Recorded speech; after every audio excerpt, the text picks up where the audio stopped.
Hi everyone and welcome. Our focus now is to understand the function, role and responsibilities of an HLTA. So here we're going to be looking at what is an HLTA, why does this role exist and what do they do? Firstly, the HLTA position began in 2003 when the government undertook an overhaul of certain elements in schools. They recognised that some things weren't working and that teachers were overworked. So they brought in the nationally recognised status to progress in a career as a TA. Lots of TAs don't want to be teachers. They want to be TAs and want to be in the classroom with the students all the time. So the HLTA position was an option for them so that they didn't have to go into teaching.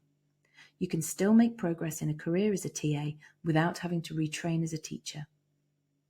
There are 31 nationally recognised standards to meet, and they're to ensure that teaching staff are supported, that students with SEN specifically are supported also.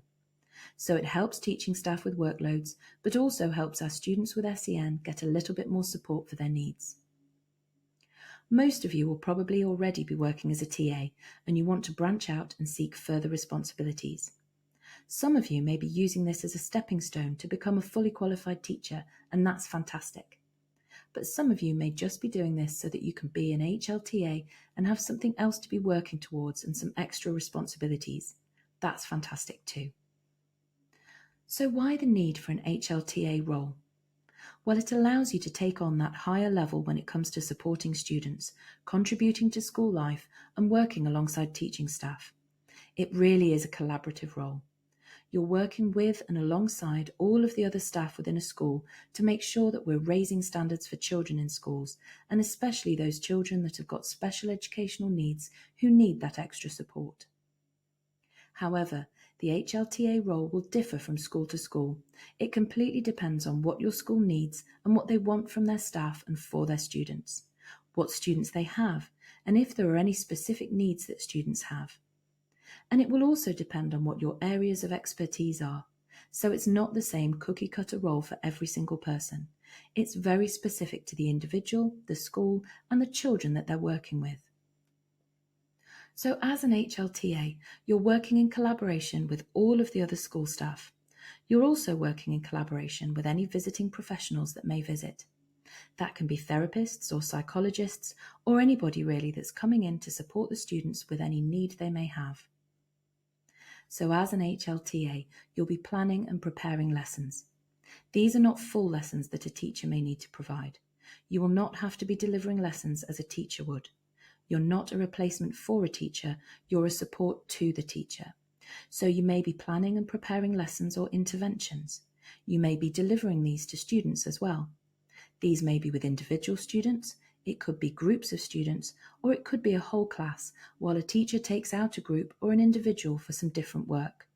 So it's really about that collaborative working with the teacher in the classroom. You will also therefore be assessing students to make sure that they're making progress and gaining the attainment that they need to. And a very important part of that is reporting on that progress or attainment to the teaching staff.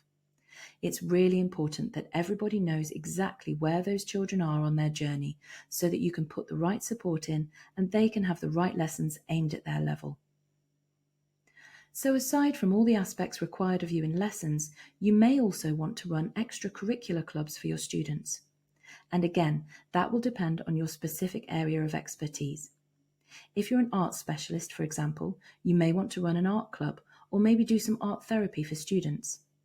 And if you have a specialism in sports or keeping fit, you may like to run a club in that sort of area or focus on health with some of your students. Again, depending on what their needs are. So an overview. Really, the HLTA role is a great stepping stone after you've done some TA work or before you want to go into teaching. It really does depend on what your school needs or wants and what your expertise is as to what your role would actually look like. But a lot of it will include planning lessons, delivering those lessons, assessing and reporting on students' progress, and maybe running any additional clubs that you would like for your students.